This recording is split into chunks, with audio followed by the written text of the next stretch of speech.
Good day and welcome back to another DBZ Dokkan Battle video. In this video we're going to be taking a look at the mark of the almighty power, Goku Black Super Saiyan Rose, the unit that got his ETA a long time ago, 2023 October, the last worldwide celebration, the end of it that featured Future.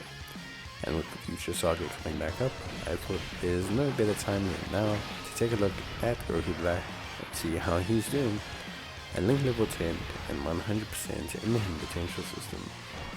So Goku Black is a Future Saga category lead of 150%, or an extreme int lead of 100%.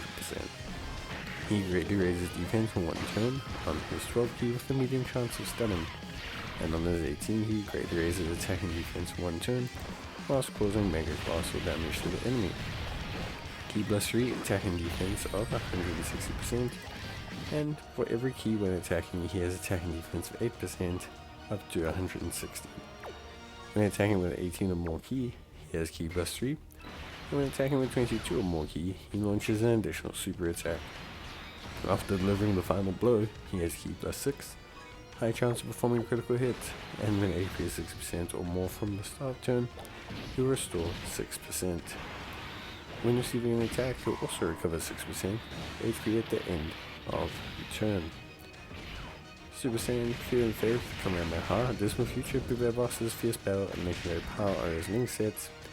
And Accelerated Battle, Corroded Body and Mind, Exploding Rage, Future Saga, Inhuman Deeds, Kamehameha, Patara, Power Beyond Super Saiyan, Power of Wishes, Realm of the Gods, Successes, Super Bosses, Time Travelers, Worldwide Chaos are his categories. He is really solid.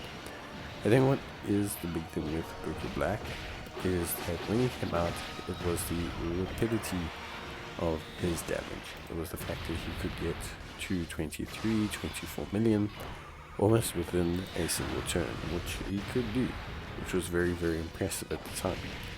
Nowadays, obviously, we have characters that can kind of get there, with almost little to no effort.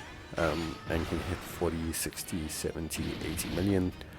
But I think back in the day with Goku Black, it was really kind of a big thing to have a character that could so easily kind of transition into that 20 million bracket threshold.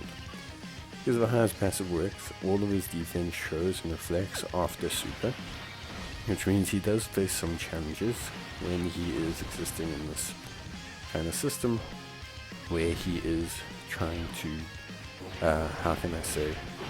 take attacks or tank damage before his super. So his super is very crucial towards his operation. It's very important in terms of his overall defense, not only because it's when his defense on key kicks in, but also because it is when he has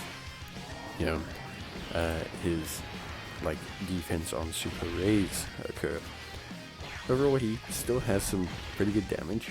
It's not maybe necessarily at the same standards it was back then. Like I said, 20 million was incredibly unusual for a character to hit. It was something that was very impressive. Nowadays it's probably considered standard, but back then it was very high. He also has minimal conditions. He's not got a ton of them, outside of the things like, for example, how his final blow kicks in, or the key, or the crit. There's not anything too crazy. He's pretty instant. You throw him in, as long as he gets key, it's pretty good to go. Then he also has health recovery, which is great. He does have his rage mode, which is also very helpful. His rage mode being able to kind of allow him to act as a tank or get you out of difficult situations, where you're facing a boss with AoE or guaranteed super attack. Rage mode allows you to kind of handle those situations, which is very good. And then finally, of course, he also has pretty good link set. Super Saiyan, Fear and Faith, Kamehameha, Dismal Future, Prepare Bosses, Fierce Battle, Legendary Power. It's one of those units that can link decently with Saiyans and decently with other units that also have big bad bosses. That makes him a pretty good unit from that perspective. In terms of his negatives, the big thing is the final blow mechanic. It's an incredibly hard mechanic to really get right and make work at a super high level. So very, very difficult to essentially kind of hold through. In terms of the rest of it, the big challenge that he has is all of his defense kicking in after super, which is difficult to handle in certain events, especially if he has no evasion, damage reduction, guard, etc. I think that's the biggest thing that's holding him back. Even now, with his defense being post like 1,000,000, post super for example, that's not necessarily super duper high. Like if you think about it, it's not something that's necessarily big in terms of size. So I think like it's definitely something for players to consider with everything, because that level of defense just isn't going to work in the current meta. All in all, he's still a fun unit, but he definitely has his limitations because class kit design works and everything. I think he's a cool unit in design, and I think he is really fun. I definitely think there is a big hindrance to him in terms of how he functions and how everything kicks in. But yeah, that's it from me. Hope you guys enjoyed the video. Let me know, and I'll see you next time. Till then, bye.